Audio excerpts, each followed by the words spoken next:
Wow, I'm super excited about this one. We are talking to one of the legends of the Strapped crew, one of the innovators of kiteboarding, Pete CABRINHA. Ridge and I have looked up to him for a long time. He was partners to Rush Randall. You've seen that podcast before, hopefully. If not, check it out. But yeah, we're about to hop on with Pete. What do you think, Ridge? This is going to be awesome. He had the world record for the biggest wave ever at Jaws for many, many years. Incredibly talented guy, has done all the sports. Definitely someone that's built a roadmap for us that we followed in our careers. So let's get into it. It's gonna be awesome. I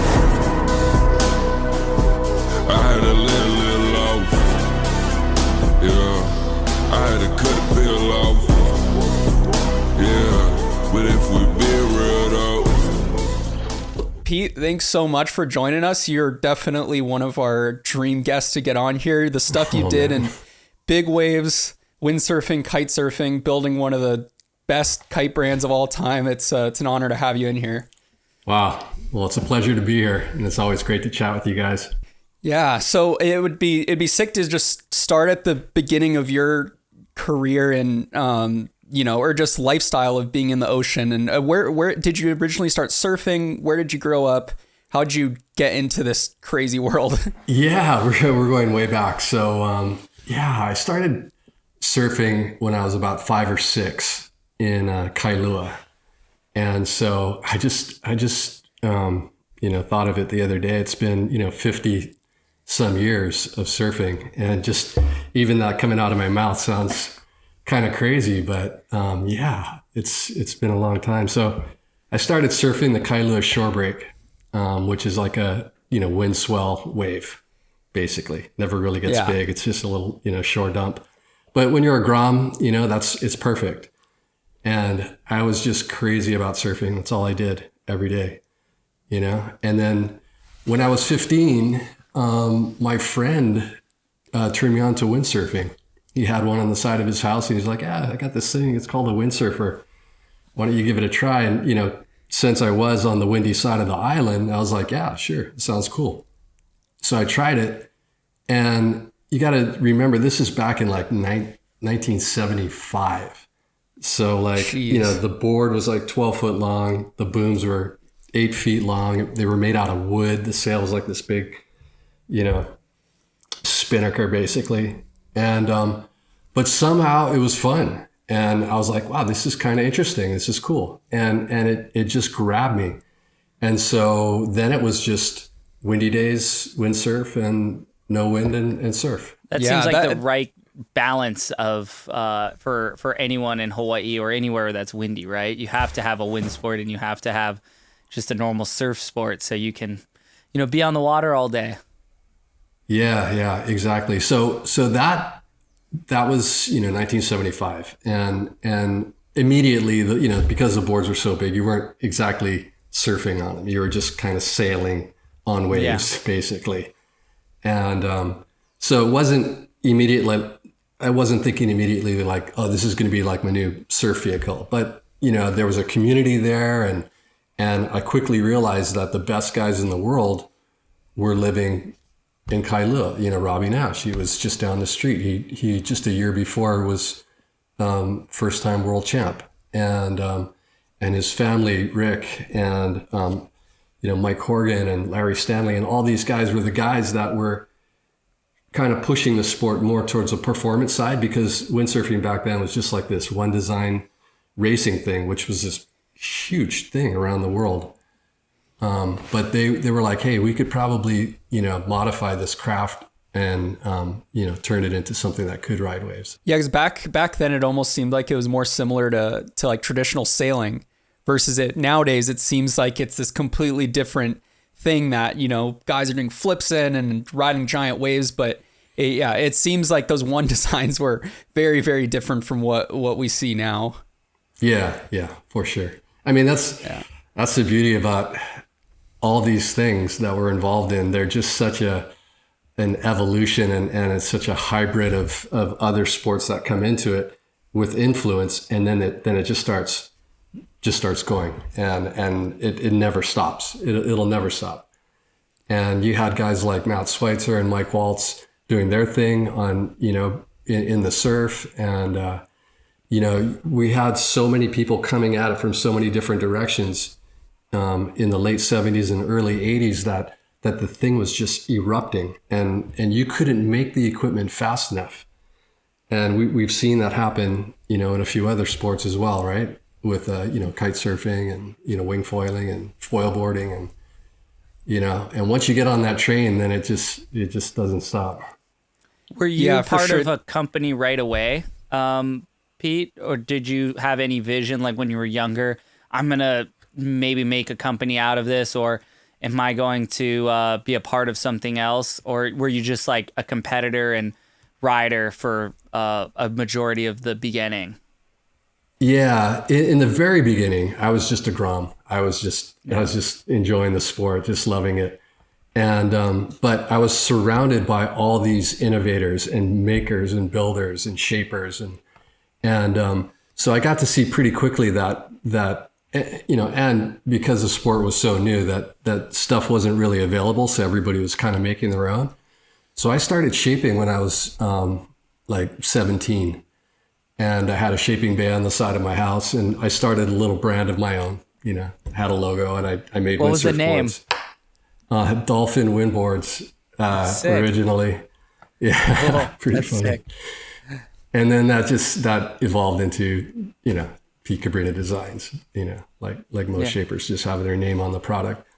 But so I was shaping my own stuff, but I was just a recreational sailor until I started to see that the sport was starting to organize itself, and people were kind of sniffing around, like wherever the talent was, and they were coming around me, and I started to get some sponsors, and at that point I was starting to work with other shapers and industry players. And then how long did it take for Maui to call you over? Because it seemed like back then Kailua was really a hotbed for innovation when it comes to that early form of windsurfing, the high performance side. And then, from what we understood is Hokipa, what came onto the scene as this really impressive next level spot. When did that bring you over here? I started coming in the late 70s. You can imagine Maui in the late 70s. It was pretty cool. Yeah, it was pretty like a little more country, I would say, huh? Yeah, definitely. I mean, the North Shore of Maui is what it is, right? It's like the windy part of the island, and so if you just wanted to live here peacefully, you're in the middle of like direct trade winds all the time, right? And so it was country, and it's beautiful. I'm not going to say it wasn't desirable for most people, but there's the other sides of the island, which are, where all the resorts are at, and along the fringes of those resorts, beautiful beaches, no wind, it's like picture postcard kind of stuff. But for any wind person, the North Shore of Maui was like a magnet. Like you came here and you're just like, I can't believe we have this combination of surf with sideshore winds for like 10 miles down this coast. And depending on how you look at it, you could say that Maui either won the lottery on the North Shore wind direction, or it lost it. Either way, because if you look on a map, for example, North Shore Oahu, just the way that the North Shore is set up, the northeast trade winds are mostly offshore, whereas Maui, the northeast trade winds are like direct side shore. So, however you want to look at it. And just so what was sort of the like coming over to Maui? How was Hokipa perceived at that time? Was it already sort of the Mecca that it is now for windsurfing, or was it kind of guys were still trying to figure out how to ride this wave that's a lot heavier than a lot of the other waves at the time, I'd imagine, on sort of this equipment that hadn't quite developed probably to where it needed to be yet? Yeah, in the very beginning, it wasn't. It was Mike Waltz, Matt Schweitzer, and Fred Haywood, and a crew of North Shore guys that were living here.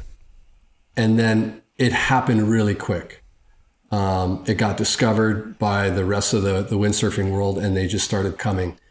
And O'Neill, the company, decided to host an event. It was like the first pro event really here on Maui in 1981, I believe. And that really sort of put it on the map. It got so much press and everything. And, there was all this performance going on at the time. And so it really kind of was a good showcase for it. And then after that, the early 80s, it just exploded here on Maui. Yeah, our parents, that's when they sort of ended up on Maui. Windsurfing brought them over, as you know, and the stories they have are just, it was crazy. The events seemed massive. There's videos on YouTube of like NBC did specials. It looks like there's thousands of people around. It'd be crazy to go back in time and experience that. It must have been pretty cool energy, but it was probably an interesting time for Maui because, like you said, it was a really drastic change in a matter of, sounds like 10 years. It just went from a sleepy little town, Paia, to all of a sudden it's this windsurf capital of the world. Yeah. It was a big change, even for the people of the North Shore. You can imagine, there's this influx of people coming from all over the world. And and it was happening so quickly. But what was really interesting is places like Paia and Haiku, just where I live now, this tiny little neighborhood, you'd go down to the cafe and you could literally speak any of 5 languages. And, it would just be this international community here. And which was a cool thing. It really gave the place a lot of flavor and but it did change the community, I'm sure some people didn't really know what to think at the time. Yeah, for sure. You can imagine. And we do have like really good food on the North Shore of Maui, probably for that reason. In Europe, windsurfing was such a big thing that it sort of was a pretty big European influx, which that's why Paia has such good food, probably. Yeah. No, it was wild. You had really successful people from all over the States just quitting their jobs and moving to Maui just to windsurf and be, windsurf bums. And, wow. It had that kind of allure to it. I think it was at that point in windsurfing's arc, it was more than just a sport. It was something else. And at that point, I know you also do stuff outside the water. Were you playing music and doing your art and everything in between being a professional surfer? Or did that come even later in your career? Yeah, the art, as I'm doing it now, came a lot later. But literally the day I moved to Maui, I started, I joined up with a band. I play drums, and it was Mike Waltz, myself, and a couple of other people, and Mark Angulo eventually jumped in on bass. What would Mark Angulo? What would he play? Yeah, he was playing bass. Oh, bass, sick. No. Actually, Brett Lickle was the vocalist for a while there. No way. Yeah, that's awesome. That happened a little bit later, just kind of spontaneously. Yeah. The band I was in with Mike was with a group of musicians that had already, been playing here. And then we were at a windsurfing event in Japan, and there was no wind, and the forecast was like for no wind for almost the rest of the event. So somehow we talked the organizers into getting us some equipment, a drum kit and all the amps and everything. And whoa. And the deal was that if they got us all this stuff in a place to practice, we'd perform at the end of the event. And whoa. And Mark Angulo at the time didn't play bass. And so Mike Waltz taught him how to play bass during that week. And he played at the end of the event. and Brett jumped in on vocals. I think Robbie even jumped up there on vocals. It was pretty fun. What? No way. Yeah. There has to be videos of this somewhere. That'd be so cool. Is there footage of this somewhere? 100%. Someone's We'll got keep it that locked hidden. down. Locked down. Yeah, it's time. Maybe time for a reunion Maui tour too. Well, back then, I mean, what else? There was no social media for people to just doom scroll when the wind wasn't on, right? There was no like streaming TV shows, so guys kind of had to find stuff to do. And similarly, like while you guys were doing it with windsurfing and stuff, I know Kelly Slater had a band with Rob Machado and Peter King and a handful of other surfers, and they called themselves the Surfers. So I just thought that's like pretty rad when, you know, you guys top of the world competing for world championships, and you know, what else are you going to do when there's no wind in, you know, Germany or something, but go play music, and then you have to put on a show. But back then too, you didn't have, it wasn't gonna be all over social media probably that night, right? No, You don't have to worry about that. Yeah. No, Would I you mean, make in a lot of music ways, for- we were lucky. Did you ever make music for like the videos you guys did, or was it completely just separate from, you know, what your on water activities? It was all just fun. It was really just for fun, and you know, maybe a recording made it here or there. But yeah, it was mostly just for fun. Yeah, we were just like garage band. That's all it was. Like pretty you know, I'm not that serious about it. Although I love it, I just not. You know, I never had, you know, illusions of grandeur or anything. Could you ever drum as fast as Kai Cachadorian? Because I know he at one point had the world record, which is everyone. Kai Cachadorian, a professional windsurfer and great surfer, and he's been around forever too. He held the record for the fastest drummer in the world for a minute. So he still plays like with a bunch of bands, but No, Kai is like the real deal. Like Kai is like Kai could sit down with any band, any like, you know, established band worldwide and be right there. Like he's the real deal. And I remember, here's a funny story you're talking about back in the day. We played Sierra's birthday party at Baldwin Beach Park during one of the events, and it was myself and we had two drummers. We had, you know, Mike Waltz, and like we had like the whole band. And Kai shows up and he's like in the wings and he's like frothing. He's sitting on the sideline. He's got his sticks. You know, you can tell he wants to play. Waiting. He wants to jump in. Yeah, Kai's just a lot younger than me. And he jumped in and he was, you know, he had a good go at it. But yeah, Kai's like one of my idols in drumming. He's pretty amazing. Yeah, that's awesome. So cool. He's How also, long were you on? As you know, a ripper windsurfer too. yeah, gnarly. How long were you on the? I don't know if it was called the PWA tour, but the World Windsurfing Tour. The PBA in those days. back then. PBA.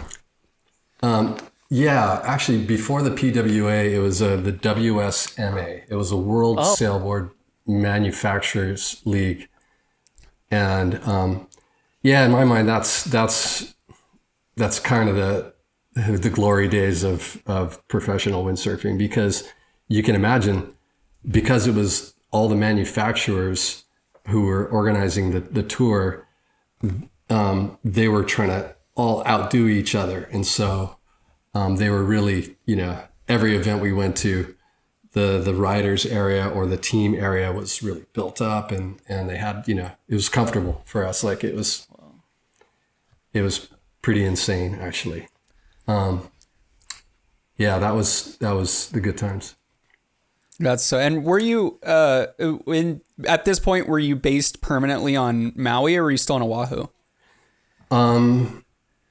So at the WSMA part of it, I was still on Oahu, barely. I mean, I had a home there, but I wasn't there much. I was on tour. So I did the tour from literally like 81 till sometime in the early 90s. Like I did it seriously. I became world champ in 85. And then from 86 to the end of the 80s, I was still just dabbling on the tour, but I was mostly doing a lot of promotional work for my sponsors. And I was really lucky. I had real, healthy sponsorship, and they were really, they weren't as into the competition as they were into the promotional work, going and being with the people and putting on, clinics and just, press events and things like that. And this was kind of before. Did you win the world champion just once? Just 1 year. Yeah. Just 1 year. Nice. Yeah. Yeah. I think the next year I got fifth, and it was kind of like, all right, okay, so what do I want to do here? Like, do I want to be like this multi-world champ? Is that my goal? Or do I want to explore and kind of see what else the sport has to offer? And that was still in windsurfing's really kind of robust growth, right? And it was growing, it was pushing like past Europe into Eastern Europe, and it was pushing, into Asia, and literally like anywhere there was water, like, the size of a pond in the world, you could see a windsurfer. And so, my sponsors were sending me around doing all this promo work, and it's a good chance to see the world. Yeah, it sounds awesome. And then sort of just looking at Maui and sort of the environment back then, it was so windsurf focused, at least just looking at the early 90s. And then all of a sudden through the 90s and the early 2000s, North Shore Maui turned into a major surf destination with the discovery of Piahi Jaws. What was your sort of early experience with that wave? When did you hear about it? I'm assuming you probably rode it for the first time windsurfing, but just talk us through that, as we love the Jaws origin stories, because that plays really close to our heart too. Yeah, so since I was coming over from Oahu to Maui in the 70s, I would stay with a friend named Steve and his wife Mickey Haller, and this was just right below the cannery in Haiku, at this little plantation house. And Steve was like this charger. He was just like this kind of a Hellman surfer. And one day we woke up and he's like, hey, I'm going to take you to check out this spot. This is like in 77. Wow. And I said, where are we going? He goes, oh, domes. And so we just went right around the corner. As you know, it's just right on kind of almost on the corner of that Piahi road. There was a geodesic dome house, and that was the landmark to turn off. And then, of course, you go down which was pineapple fields back then. And he took me to the cliff, and it was just he and I, and we were watching these in retrospect, thinking back, they were probably, it was probably like a 30-foot day, like proper Piahi. 30-foot Hawaiian or face? 30-foot Hawaiian or face? Probably Hawaiian. I'm thinking. Oh, yeah. So 60-foot faces possibly. Yeah. Wow. And at the time, you have no reference, right? But you could just see these giant cathedral barrels and the way it would spit, and every wave was spitting that day. And it was like, he's like, yeah, I want to surf it. He's like, but I can't get anybody to surf it with me. And I was just kind of a ground back then. I was like, it's all you, buddy. I don't want any of the smoke. Oh my gosh, that's wild. Yeah. And, I don't know if he ever got to surf it. He passed many years later, but wow, that was my introduction to the place. And then it kind of, just the talk of domes kind of went dormant for a long time, like really not until the 90s.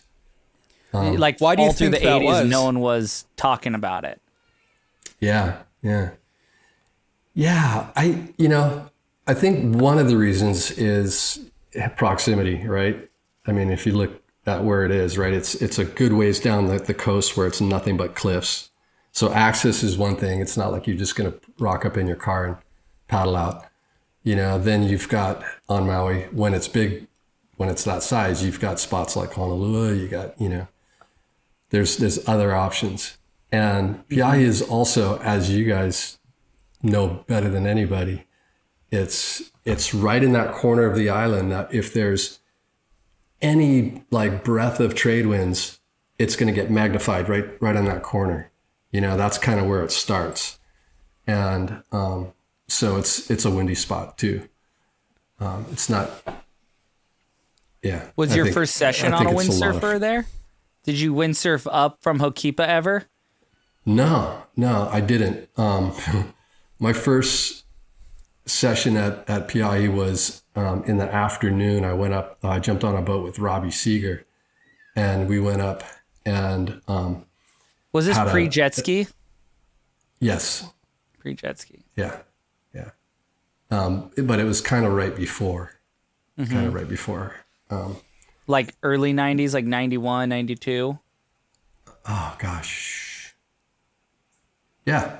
It Cool. would have been maybe even 90. 90. So you guys took the boat up to go sail around it? there. Because there was, so you guys weren't took the boat paddling, up. right? Yeah.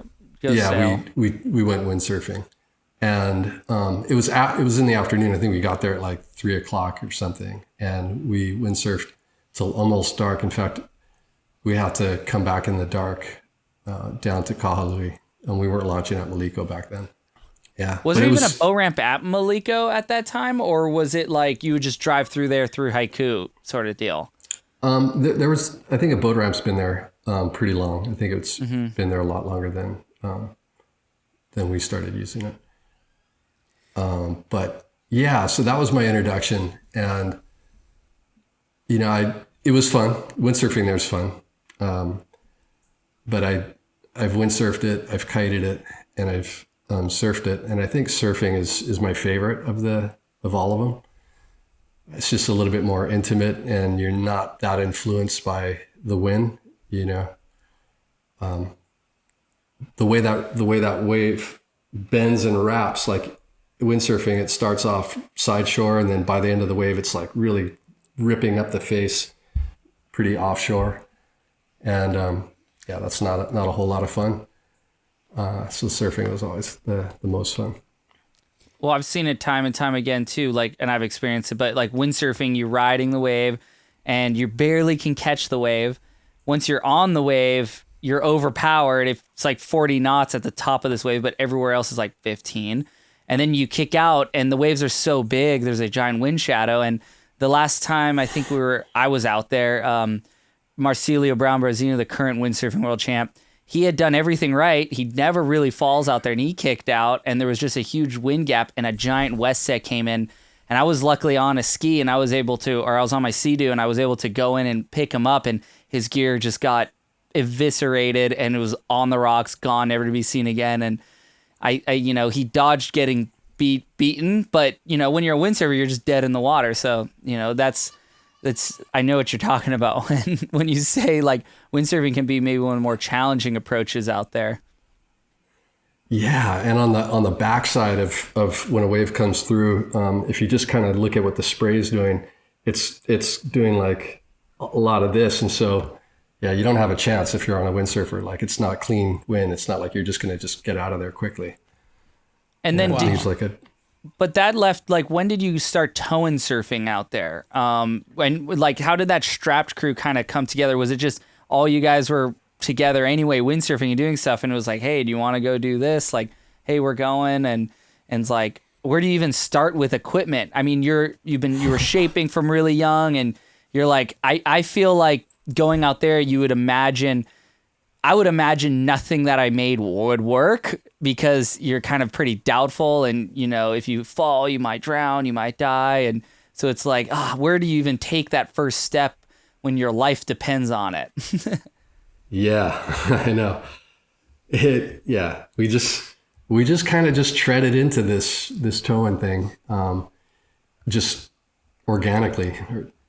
Maybe that's not the word. It wasn't like just overnight. It was just over time. It just sort of evolved into something. Well, there was a lot of things going on at the same time. And this is probably one of the most interesting times for me, for sure, because you could wake up every morning and have like the promise of doing something that you had never done before. and this was happening every single day. Like, and so what was going on was, ever since Laird put on those Nike like boots with the Velcro, Yeah. it kind of sparked a lot of stuff in everyone's imagination about getting air and, you know, maybe different ways to do it and stuff. He was doing that on the North Shore of Oahu first, or did he kind of start doing that over here where you first saw it? I can't remember like where his first session was, but I saw him at Hokipa one day doing, you know, flips and stuff.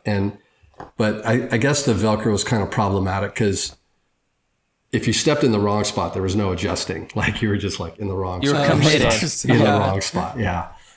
But it was where fully, you'd straps- be stuck to it, huh? Like it would actually like really stick you down, the Velcro. Yeah, I've never tried it, but I guess that's what he would say. Like, you know. Okay. That's a trip.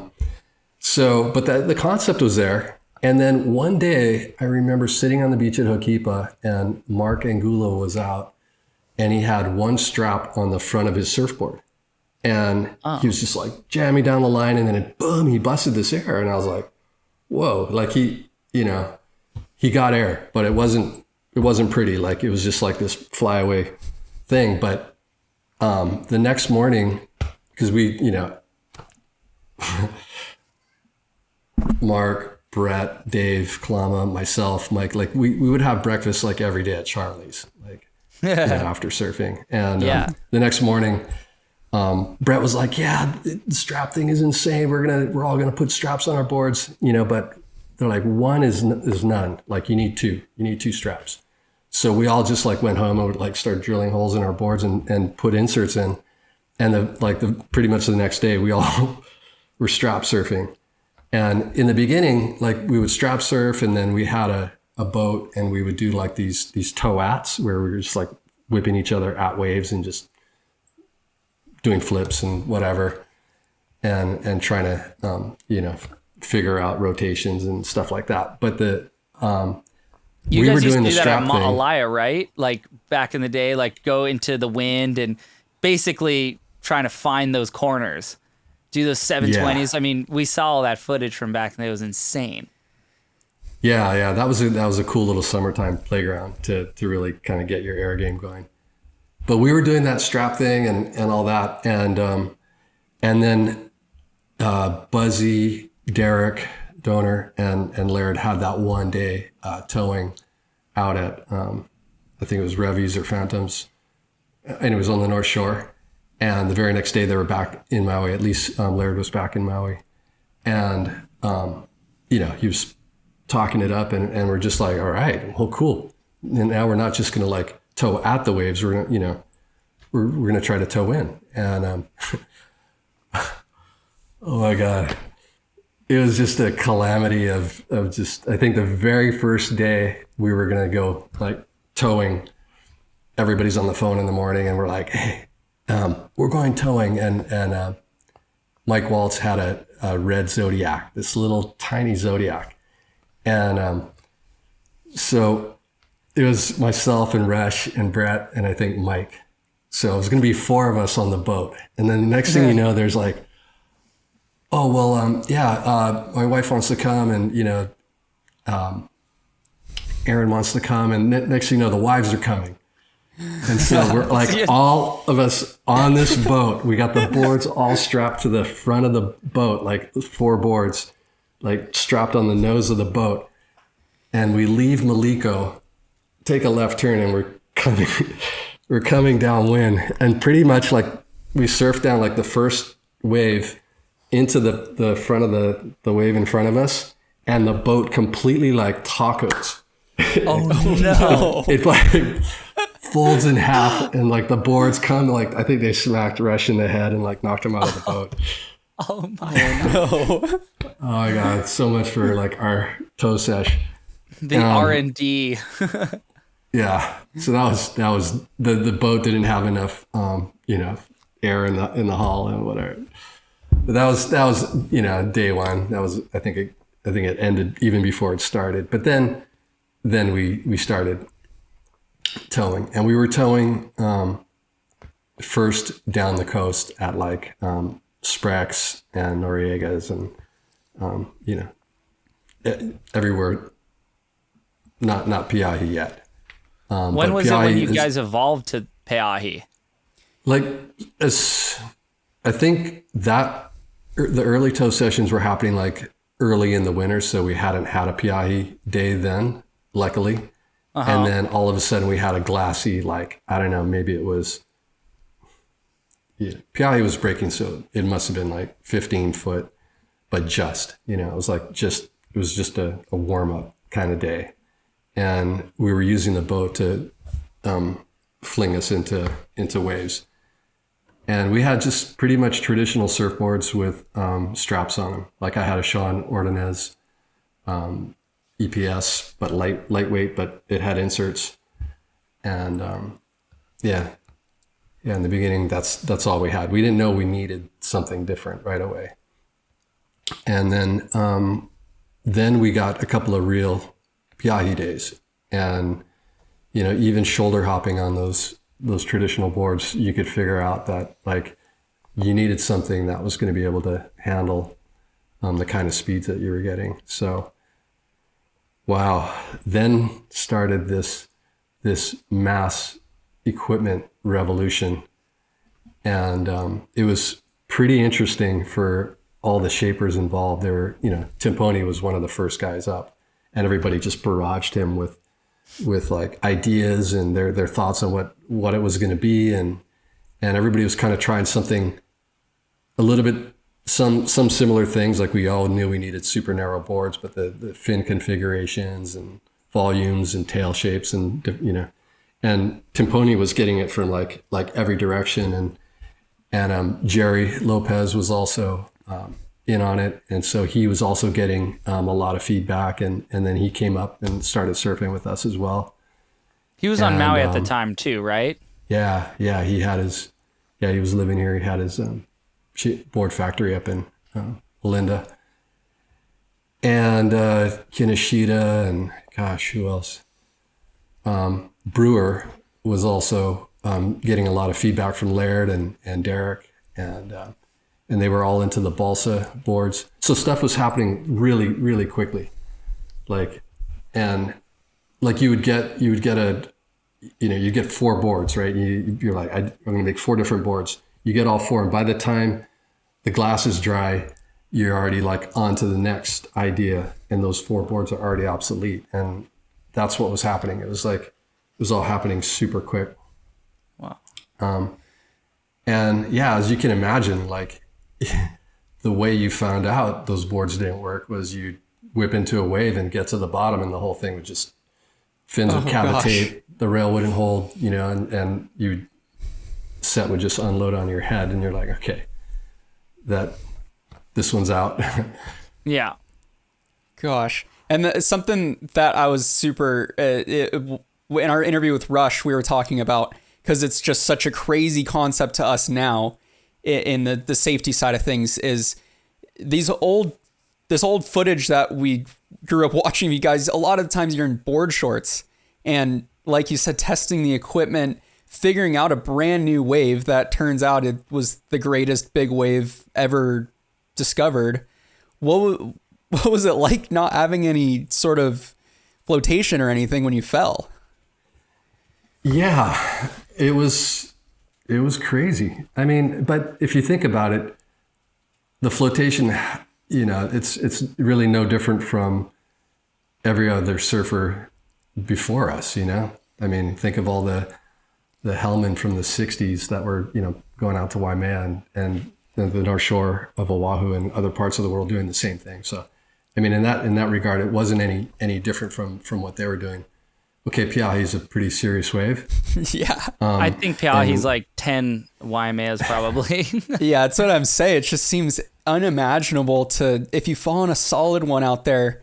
It feels like I've both had it where we're fully inflated and you're almost stuck under like a river of water and you can't even come up. And I always just thought, gosh, what would you do without like having to manually swim your way to the surface through that? It just doesn't seem possible now. Well, Dave mentioned once too that he had a 3-wave hold down on the left. I don't know who was towing with him at the time, but everyone was starting to wear the PFDs, and he was still, no, I'm going to just board short it. And he had a 3-wave hold down on the left. And immediately he's like, can you hand me a PFD? Yeah. And the PFDs back then were just that. They were just PFDs. They weren't the self-inflating, CO2 cartridges. They were just, and it was weird. You'd basically put on like a kind of a wakeboard flotation device. And sometimes people would wear like 2 of them. And so you're like this Michelin man, you're kind of bulky.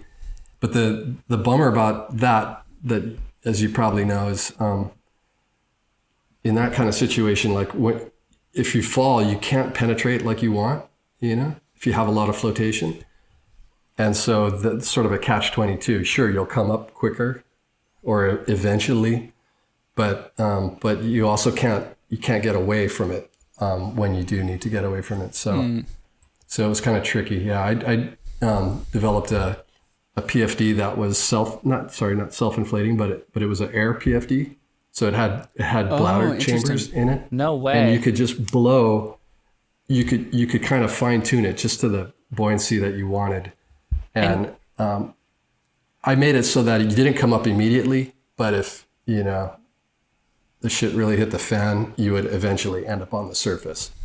So it was kind of somewhere in between. That's funny. You just reminded me too. You were the first one. Well, you and your company, CABRINHA, which I think is a good segue to talk about all that you've done there. But you were the first ones to do inflatable sleds, which Ridge and I pretty much exclusively use now. And so, but did it ever cross your mind with that vest to make it like you're sitting on an airplane and they're giving you the talk about inflatable vest? Did it ever cross your mind and you just never did it, or was it just one of those things that, because I mean, really from when you first started going out there in like the 90s up to the time you broke the world record for biggest wave ever ridden, I mean, it was a long time, but short time. Like I've already been out there longer than that period in my own career than, you were from, basically starting there and then end up riding the biggest wave ever. So, yeah, but did you ever think about the vest, like the inflation? Yeah, there were some other concepts going on at the same time. I think the inspiration for the pull something to inflate it.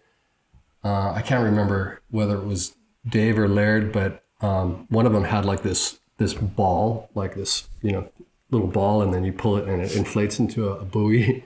Basically, it gets you on the top, and you got this big red buoy. I think that might have been the inspiration for the self-inflating. But yeah, I mean, I think if I thought of it seriously, I probably would have done it.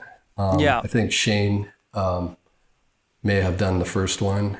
Maybe, I don't know, maybe he saw what was going on and thought that it needs to go one step further I know talking with Shane, this is like, it's hard to think about the future of any new sport or the future of equipment until you're in a position where it just becomes so obvious that's what you need. Like, it's almost like an epiphany. I don't know. You must have felt that in all those years of developing these sports that we do today.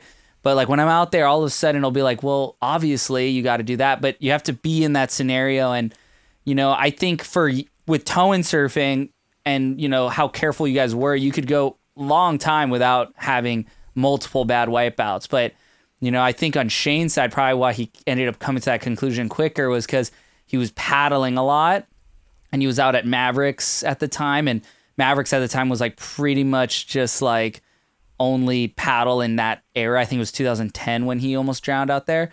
And so I feel like when I'm paddling, I see big waves completely different than when I'm towing or if I'm windsurfing. Like there's just a different perspective. So he probably looked at that inflation and took it seriously because he's like, well, every time I paddle out, you're getting caught inside or you're falling at one point. Like it's an inevitability, not like the ratio of makes paddling to towing is huge, right? Well, and then paddling with a vest, like, is a nightmare. Like an impact vest. It's just, they're so bulky and so that maybe that was too. It's like, well, you don't want anything until you need it, right? And towing, I could wear the sumo suit, but it just once I let go, it's not in the way because I'm not ever on my stomach. Yeah, for sure. No, I mean, the early days, all the pre-inflation and all that, like that sort of comes back to the strap crew. Like, we didn't have this thing. We didn't have this, safety device, but we had each other. And we knew that, you can't rely 100% on your tow partner because we also didn't have safety teams back then. It was like, if you were driving for someone, you were the first responder. Like if he went down, he's your responsibility. And of course, everybody had eyes all the time. And so if you missed them, someone else would swing in and try to get them if they could.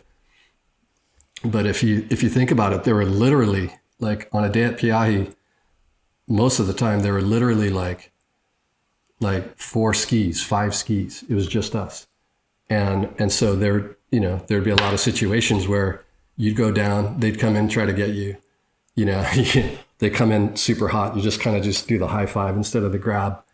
And then you're dealing with the next one on your head and, hoping that someone else would come in. But was there any situation you were ever in? I don't know if it was you and Mike Waltz maybe, but there's this footage of, a board going, like kicking out of a wave and, the board is floating. There was a yellow board and then the team was painting it out and just making over the wave because at that time those skis considered turtles, right? They were like 400 cc, so they're probably like 60 horsepower or something. And they were just like, the ski barely made it because at that time you probably couldn't turn around and go straight without getting caught on these turtles. But I don't know, was that, I think that was you and Mike maybe at one point? It was Mike, it wasn't me on the back. I can't remember who was on the back of that one, yeah. But I saw that. It was a yellow board goes over and that was just like, gosh. Was there a moment out there though where it was so gnarly that like the one moment where it just scared you almost like? Yeah, I had this one. So Rush and I used to partner most of the time, and that just kind of happened. Like everybody sort of found the person that they're super comfortable with, and Rush is like, first of all, he's an amazing driver. He's great to have on the back of the line because he's such a great surfer, but also because he's such a calculated surfer. Like he wasn't just letting go on anything and just like, pulling in and hoping for the best. And if you're driving, if you're the guy that's got to go pick him up every time, you don't want to be doing that on every wave, especially on those turtles, right? Yeah. And so, he was such a great driver, but so it wasn't actually Rush who was driving me on my worst one. He wasn't available that day, and so I had another driver, and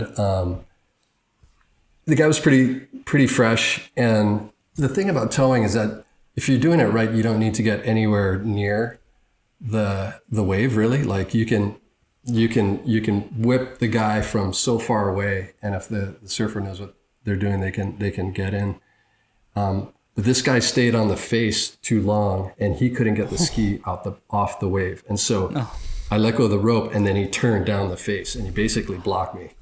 And I was just like, oh my God. So all I could really do is just go straight because he was just trying to outrun the wave, and he's dragging a line behind him. I couldn't go behind him. Oh no. And so I made it to the bottom of the wave, and I decided to just pin drop at the bottom. And sure enough, it just pulled me back over the falls. And then somebody saw it happen, so they came in, and they came in too hot trying to pick me up. And so we couldn't get the grab. And I took the next one on the head, and then, of course, another one on the head. And I think it was like 2 or 3. And it was just one of those moments where it wasn't that, crazy of a deal, but it really took me out. Like, I had to get in the channel and just kind of regroup for a while before I could surf again. Well, I mean, just to put into, I know how turbulent and thick that foam is, and just to be in board shorts and you come up from one, that's great, and then you take a second one and then a third one, and it feels like, you're basically like trying to swim in clouds. There's nothing to grip. So it's like trying to like get any, water to lift yourself out and stick your head up. Like you're just kind of falling constantly. And that's even with inflation and all that. So I've had a few times where my inflation failed and I had to swim up the old school fashion way. And gosh, like that's why when you just say that, I'm like, oh my God, that cauldron's amazing.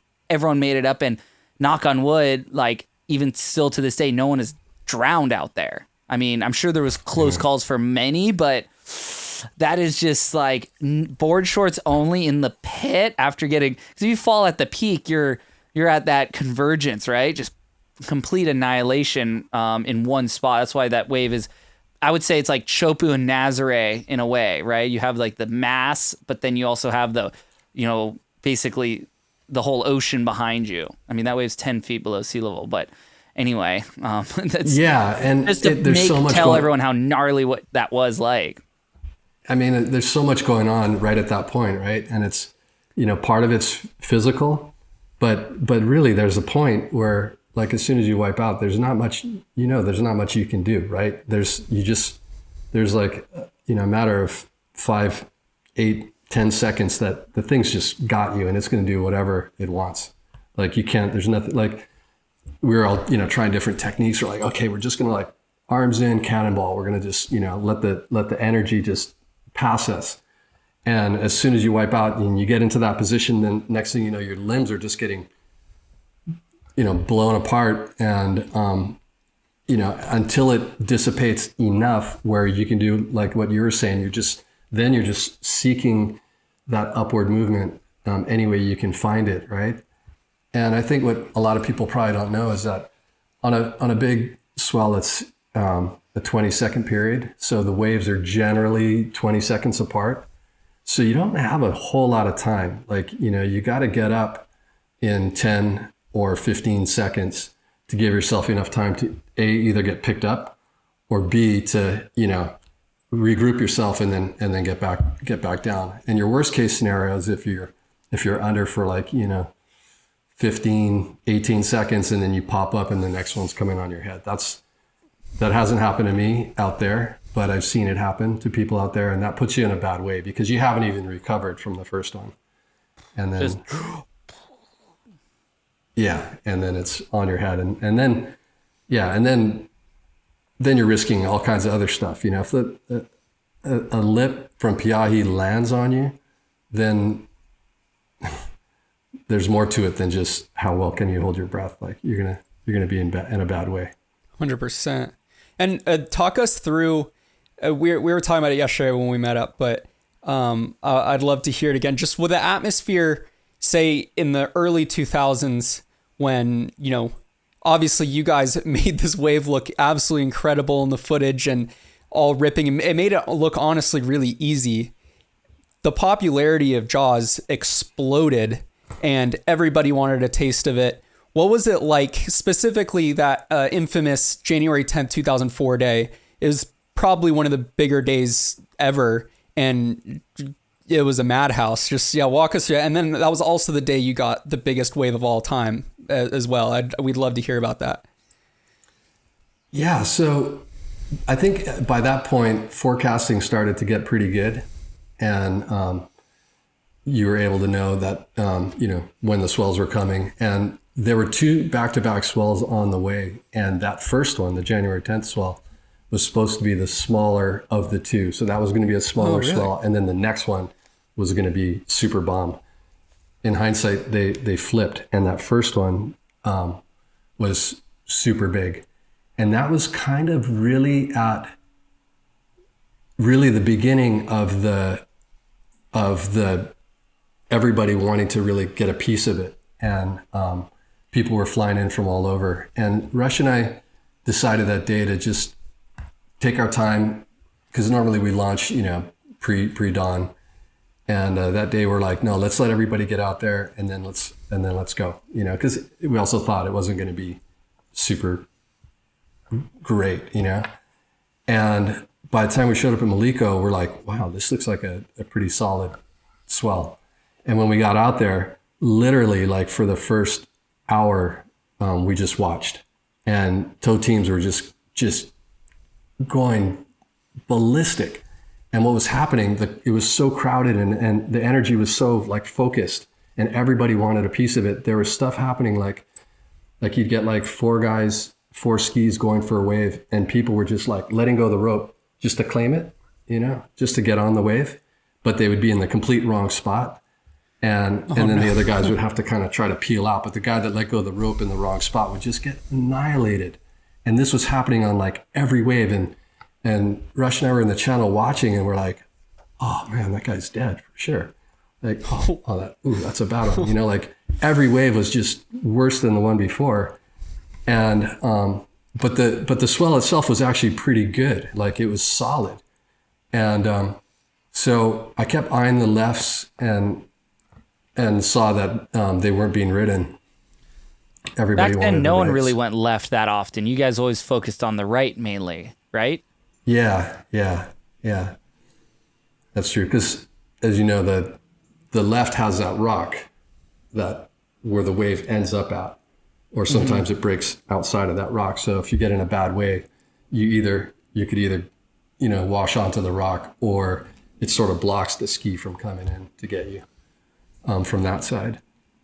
But anyway, yeah, so we went to the left and there was a couple teams there and we tried for a couple. And I was on a brand new board I hadn't ridden before, and that was actually the first swell of that winter. So the first Piahi swell. And so it was kind of a lot of just, getting your feet back in the straps and I was on this new board and I didn't know how well it was going to work or anything. So we tried for a couple smaller ones and no luck. Somebody was on them. So I'm like, Rush, let's just go outside and just sit and wait and see what happens. And we did. And this bomb came through and we let the first one go and went for the second one. And that thing I knew it was going to be something different. And as soon as I let go of the rope, I was more focused on the board. Like, how are the fins setting up? How does it all feel? And it was feeling good. So I committed and I got about halfway down the face. And then the thing started doing this thing where I wasn't dropping anymore. It was like growing behind me and the bottom was dropping out. It was just stretching. And the board worked, but the board was kind of big, but it worked. And the ride was good, and I kicked out, and Rush's eyes were like, dude, that was the biggest wave I've ever seen. And then you're all just super pumped, and you're like, let's go. I mean, let's get another one.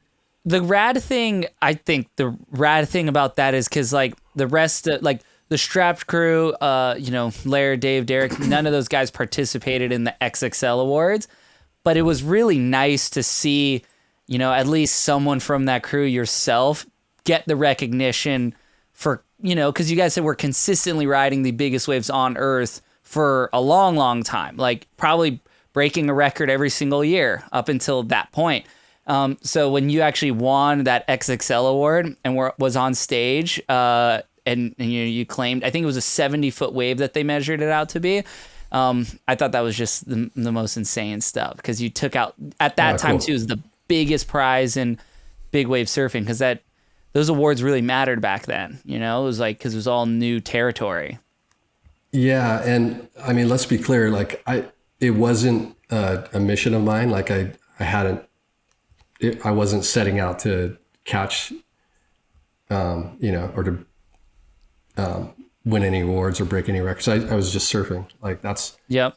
And when, we did have the luxury of having it all those years where you could really sort of pick and choose, like you'd be letting go, 50 footers for the 60 footer behind. And, just cause there was no crowd. And so we were always trying to surf, the biggest wave we could. And so, yeah, I was game, but I was never, that wasn't in my sights. Like I didn't, and it was the kind of thing where, it was kind of a photo contest too. Like the photographer was as much in the game. In fact, I think they got, paid pretty well as well for having the winning photos. So like all these photographers would enter the surfers. And I think Eric Ader and, a few other photographers, had shots of that wave. And so they entered and I'm like, okay, yeah, heck yeah, you know. Let's And do were you this. surprised when you won? Oh, come on. Yeah, completely.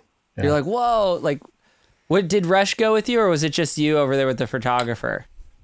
Elliot LeBeau and Tracy and my wife Lisa and my young daughter went. Oh, cool.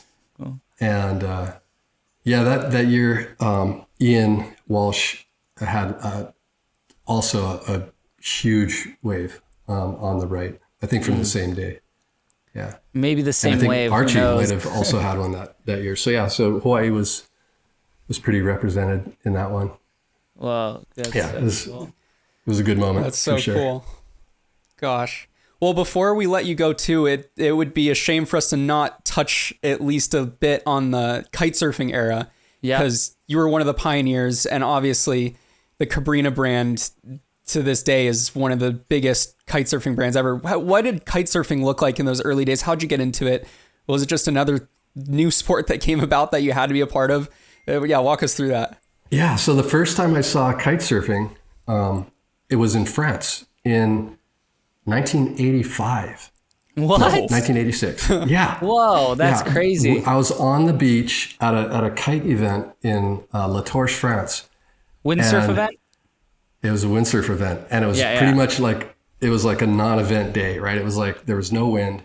In fact, they had helicopters. They had because you guys know like the events in Europe, right? Right. There'd be thousands, tens of thousands of people that would come to these windsurfing events, and so the whole like coastline of La Torche was just littered with people, and there was no wind. And so they had this idea. They're like, oh, we got these helicopters. We're going to try to create some wind for these windsurfers underneath. That's No way. And so they were doing this thing, and these windsurfers were like, getting blown down by the helicopters. That wasn't happening. And this guy shows up with a kite and water skis, and he pops the kite up on the beach, steps into the water skis on the sand, and powers the thing up and just rockets down the sand into the water and water skis across the bay downwind, and then turns around the point and he disappears. And I'm just like, what did I just see? Like, what was that? What's going And that on? was Bruno Legeno, who is the inventor of the modern inflatable kite. And then that was just, I didn't see it again for like almost 8 years. And then some guy showed up at an event in Maui, and he had a paraglider, not an inflatable, but a paraglider, and maybe a board, and he tried to go out of Hokipa, and I think he got destroyed. But anyways, then I think Laird started doing it. A couple guys showed up with these kites, and it was really just in its infancy. Like the kites back then were just pull 100% of the time, 100%. Like you put the kite in the air, and it was just like ripping you down. And the only way you could control it was by edging the board. But if you lost your edge, the kite had you, and it would just like slingshot you into oblivion. And yeah, and so it was pretty basic in the beginning, but I could see that there was something going on there. And then one day I saw this guy named Flash get an air. I was just with my wife on the beach, and Where were you guys at? we're at Kanaha. Kanaha. And he was out at like uppers, and he just went through the surf, and then he got this air, and then he just kind of lofted like, and we're all used to in windsurfing, there's kind of a trajectory. There's like, you jump and there's some loft, but then you're coming down. And he just kind of hung up there for a lot longer than I'd ever seen any windsurfer. And I'm like, okay, that now I'm interested. And, but there was no equipment at the time. And so you had to really like, either make your own or try to find some. So in the beginning, I started making boards under the CABRINHA label, and we were getting, Wipeouts, and Nash Were you was shaping already them? making. Dan Balfing was shaping them. Yeah, under my label. I would do the designs, and he would shape them. Oh, cool. And Nash was making the inflatable kites.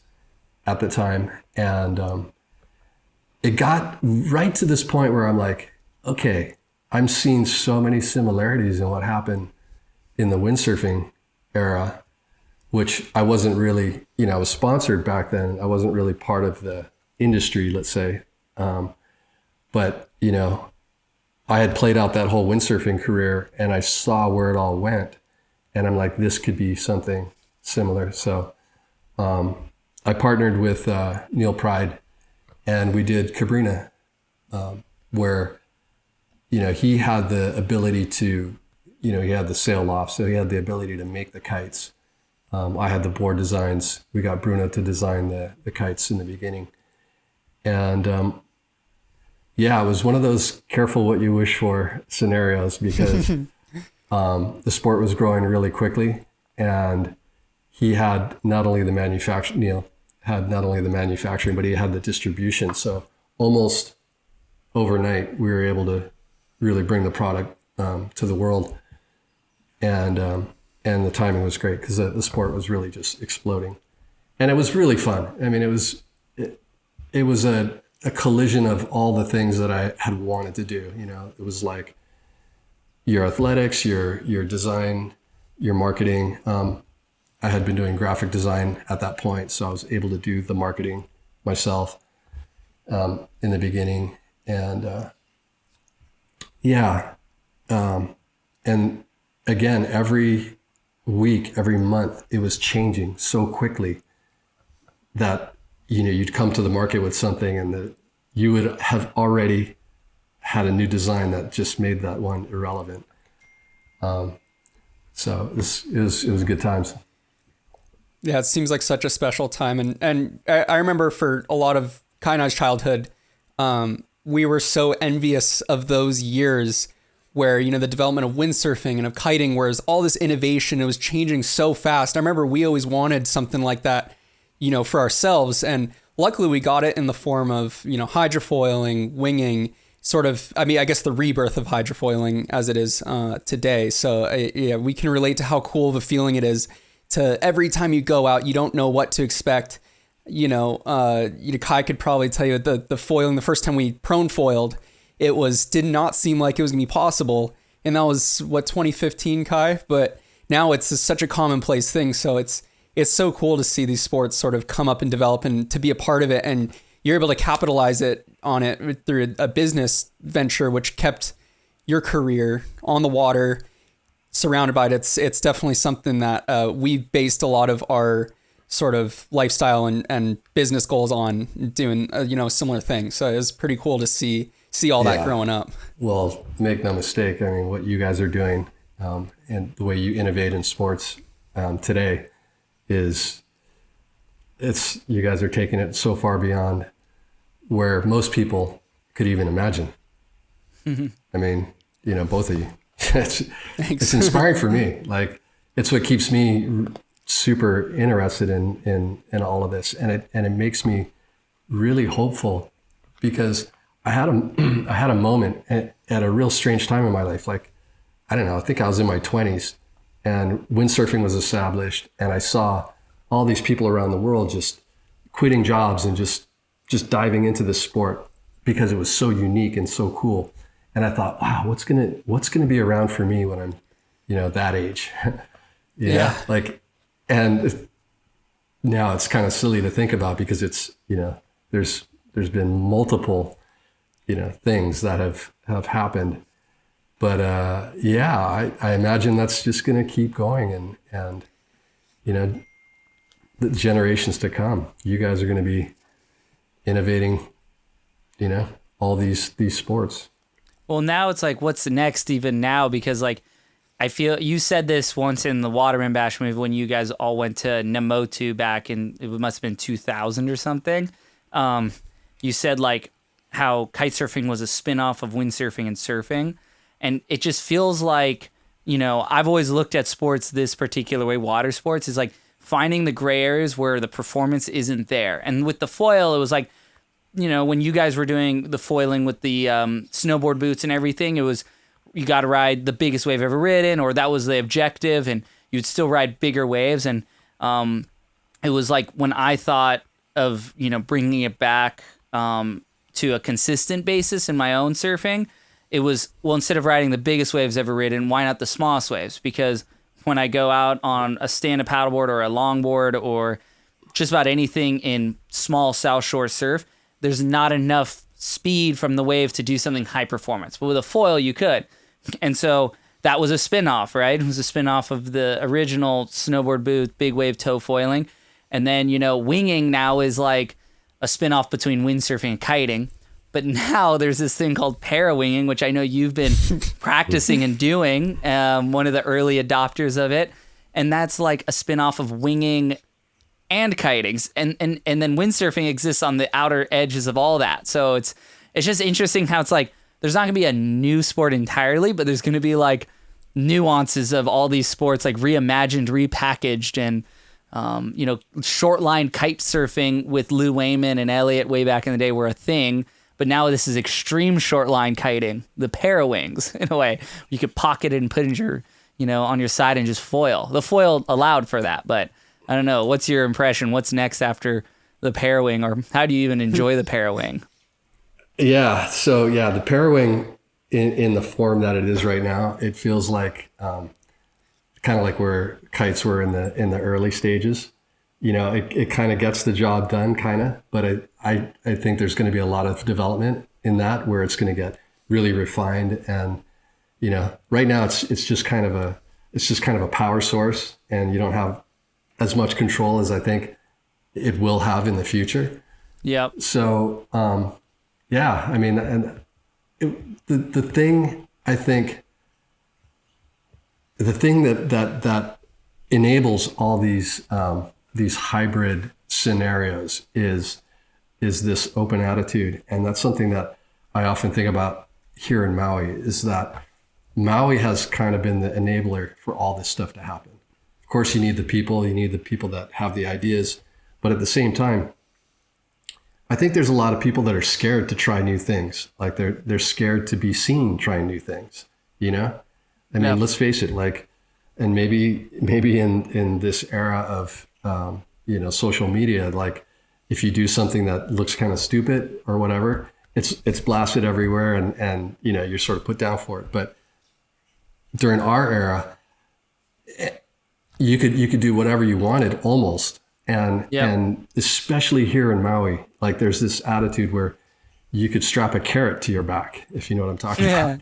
Lou wanted this carrot thing. Yeah. And nobody would even think twice about it. Like, they see you doing that. They're like, oh, okay. What's going on there? You're like, is that going to work? Right. Where do I buy one? Like, and I think that happened early on. I mean, if you also think about it, where else in the world could you have surfers and windsurfers sharing the lineup? Like, I mean, Ho'okipa's kind of a special place if you think about it. Like, coexisting. It's that attitude, and of course, not everybody loves that,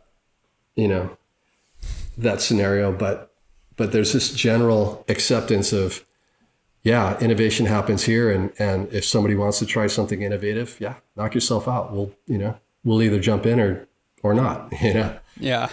And so.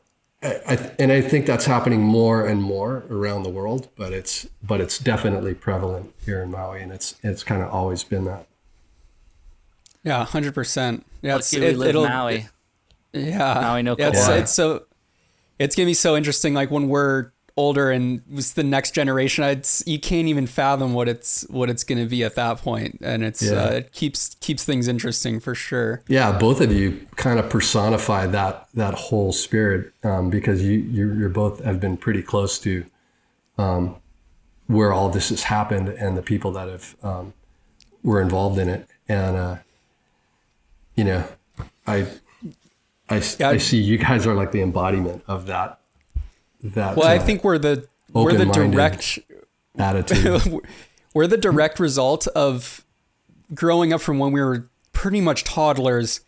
The film Wake Up Call, Strapped, all those, the Waterman's Bash, we were literally downloading that from a very formative age. So I think we're the first generation that really saw what you guys did, and that was the standard. It wasn't like, maybe the generations before, it was like surfing and then these guys are doing all these weird things. It was like, it was just normal for us, and that kind of really set the stage. And it doesn't, we really just followed in what you guys started, and it hopefully, some young kids take what Kai's done and what I've helped with, and takes it to the next level. And it's just fun to be a part of it in that way. Yeah, we're a direct 100%. Product of our environment. Thank you, Pete. Thanks for being a part of it, or making it happen for us. It never stops. Yeah. Well, so cool. Well, Pete, thanks so much for talking to us. This is such a cool conversation. There's so many facets to your life in the water. So it's really cool hearing about it. And we love, to this day, we surf with you all the time at Okipa. You're still shredding on the strap board.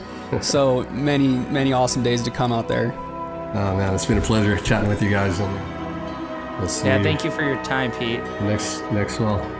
Yeah, Sounds can't good. wait. All right. See you later. Okay, see ya.